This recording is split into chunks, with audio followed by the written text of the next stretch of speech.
Hi everyone. Welcome to our channel. Abu Dhabi నగరంలో ఈరోజు పుల్ల పుల్లగా, కారంగా ఎంతో టేస్టీగా ఉండే రొయ్యల పులుసు చేసి చూపించబోతున్నానండి. ఈ పులుసు చేపల పులుసులాగే 2 రోజులు నిల్వ కూడా ఉంటుందండి. ఇంకా లేట్ చేయకుండా రొయ్యల పులుసు చేసుకోవడానికి కావాల్సిన పదార్థాలు, తయారీ విధానం చూద్దాం. ఈ పులుసు కోసం హాఫ్ కేజీ రొయ్యలు తీసుకున్నానండి. కేజీ రొయ్యలు తీసుకుంటే పొట్టు వలిచేసిన తర్వాత హాఫ్ కేజీ వచ్చాయి. ఈ రొయ్యల్లో ఉప్పు, పసుపు, నిమ్మరసం వేసి శుభ్రంగా కడిగి తీసుకున్నానండి. ఇలా కడుక్కోవడం వల్ల నీచు వాసన రాకుండా ఉంటాయి.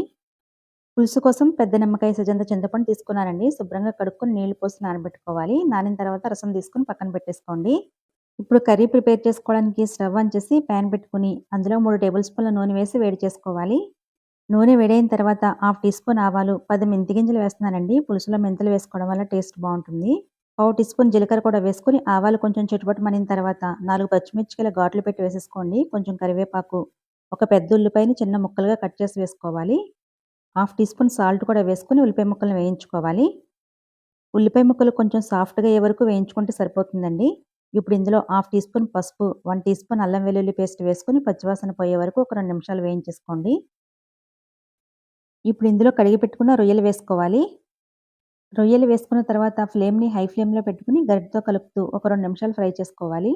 ఇలా హై ఫ్లేమ్‌లో పెట్టి ఫ్రై చేసుకోవడం వల్ల రొయ్యల్లో నుంచి నీళ్లు ఎక్కువ రావండి. ఆయిల్‌లో బాగా ఫ్రై అవుతాయి. ఇప్పుడు ఇందులో మన టేస్ట్‌కి తగినంత కారం, ఉప్పు, 1 టీ స్పూన్ ధనియాల పొడి వేసుకోవాలి. నేను గరం మసాలా వేయట్లేదండి. మీకు మసాలా ఫ్లేవర్ ఇష్టం ఉంటే గనక ఒక హాఫ్ టీ స్పూన్ వేసుకోండి.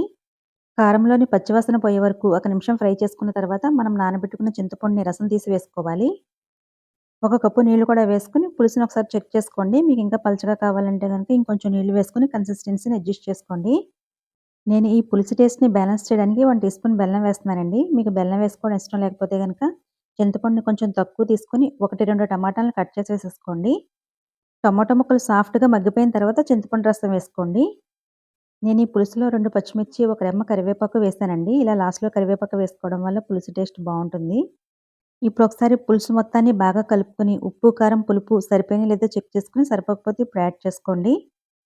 ఈ పులుసులో ఉప్పు, కారం, పులుపు అన్నీ కరెక్ట్‌గా సరిపోతేనే టేస్ట్ బావుంటుందండి. టేస్ట్ చెక్ చేసుకున్న తర్వాత మూత పెట్టేసి మీడియం ఫ్లేమ్‌లో 8-10 నిమిషాలు ఉడికించండి సరిపోతుంది.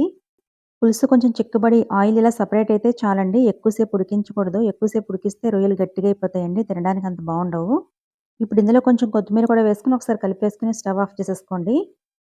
ఇంతేనండి, రొయ్యల పులుసు రెడీ అయిపోయింది. ఈ పులుసు వండిన వెంటనే కాకుండా ఒక అరగంట రెస్ట్ ఇచ్చిన తర్వాత సర్వ్ చేసుకుంటే టేస్ట్ బావుంటుందండి. ఇంతేనండి. ఈ రెసిపీ నచ్చితే ఒకసారి తప్పకుండా ట్రై చేసి ఎలా వచ్చిందో కామెంట్‌లో తెలియచేయండి. ఈ వీడియో నచ్చితే లైక్ చేసి, షేర్ చేసి మన ఛానెల్ సబ్స్క్రైబ్ చేసుకోండి. Thank you for watching.